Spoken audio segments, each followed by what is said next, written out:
जय हिंद दोस्तों। 8वें वेतन आयोग के ऊपर एक लेटर जिसपे सेना से सिफारिश मांगी कि आपको क्या चाहिए, आपको क्या पे चाहिए, क्या आपको मिलिट्री सर्विस पे चाहिए और आपको कौन कौन से भत्ते की चाहिए, इसकी सिफारिश की गई है और एक लेटर जारी किया गया है। सबसे पहले मैं लेटर दिखाऊंगा, आपको न्यूज दिखाऊंगा और उसके बाद क्या प्रतिक्रिया होगी, इससे क्या फायदा होगा और इसके ऊपर मैं आपके साथ सामने रखूंगा कि 8वें वेतन आयोग केंद्रीय सरकारी कर्मचारियों को उनकी सेवा अवधि के दौरान क्या क्या टर्म्स ऑफ रेफरेंस में चीजें रखी गई हैं, वो कितनी मान्य होंगी या नहीं मान्य होंगी। लेकिन उनके लिए एक रेफरेंडम, एक सर्वे शुरू हो गया है। सबसे पहले ये लेटर जो कि आप देख सकते हो, लिखा है नागरिक कार्मिक निर्देशालय, नौसेना मुख्यालय, रक्षा मंत्रालय की तरफ से, और उन्होंने जितने चीफ हैं इनकी कमांड है सबको भेजा है। सब्जेक्ट है कि 8वां वेतन आयोग। उन्होंने लिखा है कि आपके रेफरेंस से 11 फरवरी 2025 का लेटर है। भारत सरकार ने 16 जनवरी 2025 को केंद्रीय सरकार के कर्मचारियों के लिए 8वें केंद्रीय वेतन आयोग के गठन की घोषणा तो कर दी है। 8वें सीपीसी दल की औपचारिक अधिसूचना और संरचना की घोषणा उचित समय पर की जाएगी। यानी 8वां वेतन लागू होगा, उसकी घोषणा हो गई। अब उसके लिए जो पैनल है जिसमें चेयरमैन और 2 सदस्य होंगे, उसकी घोषणा अप्रैल में हो जाएगी। भारतीय नौसेना के असैन्य कर्मियों द्वारा सीपीसी की तैयारी प्रस्तुति के लिए समयबद्ध तरीके से गतिविधियों को पूरा करने के लिए इस स्तर पर एक रोड मैप तैयार करने की परिकल्पना की गई है। उन्होंने यह सारी प्रक्रिया के लिए आप भी, यानी जो आपके सिविलियंस हैं और आपके कर्मचारी हैं नौसैनिक, एक इसके ऊपर उन्होंने कहा है कि हमने एक रिपोर्ट मांगी है कि आप अपनी रिपोर्ट भेजिए। कमांड को पत्र के माध्यम से विस्तृत निर्देश जारी किए गए हैं। अनुरोध है कि पत्र के पैरा 5 के अनुसार आपकी कमान के अंतर्गत आने वाले सभी इकाइयों, यूनिटों, यूनियनों, फेडरेशन, एसोसिएशन आदि से सिफारिशें मांगी जाएं। प्रत्येक कमांड में उनका संकलन, जांच और विश्लेषण और चर्चा की जाए। इसके अलावा इस उद्देश्य के लिए प्रत्येक कमांड में एक बोर्ड ऑफ अफसर का गठन किया जा सकता है। सभी कमांडों से अनुरोध है कि 15 मई 2025 तक अपनी सिफारिश भेजें। अनुरोध है कि इस पत्र की विषय वस्तु का व्यापक प्रचार किया जाए। सभी स्तरों पर सभी नौसैनिक नागरिकों की बेहतर भागीदारी और संलिप्तता के साथ समावेशी विचारों को प्रोत्साहित किया जाए। यानी कमांडर बहुत अच्छी पहले, यानी पहली बार मैं देख रहा हूं कि आपको क्या चाहिए, ये आपके मांगा है। उन्होंने कहा है बोर्ड ऑफ अफसर बनाइए, सारी प्रक्रिया करिए और जितने भी आपके नीचे सिविलियंस काम कर रहे हैं, फौजी काम कर रहे हैं, उनसे आप रिपोर्ट बनाइए और कमांड लेवल पर उस रिपोर्ट को फाइनल करिए, बोर्ड ऑफ अफसर बनाइए और आप हमें 8वें वेतन आयोग को भेजिए। ये लेटर आप समझ सकते हो, ये 11 मार्च 2025 का लेटर है जो कि निकला हुआ है। अब इसके संबंध में क्या खबर है, इसके बारे में जरा हम बात करते हैं। जैसा लिखा है कि भारतीय नौसेना 8वें केंद्रीय वेतन आयोग की सिफारिशों के लिए तैयार प्रस्ताव करेगी। 15 मई 2025 तक अपनी रिपोर्ट देगी।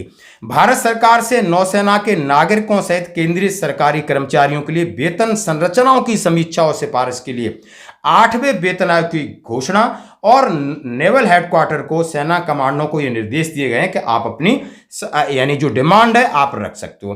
कमांडों को अपने क्षेत्र अधिकार जितनी यूनिट हैं उनसे आप सिफारिश लीजिए और उसका एक ड्राफ्ट तैयार कीजिए। अब ड्राफ्ट में आप क्या तैयार कर सकते हो, ड्राफ्ट में आप तैयार कर सकते हो कि आपकी बेसिक पे क्या चाहिए।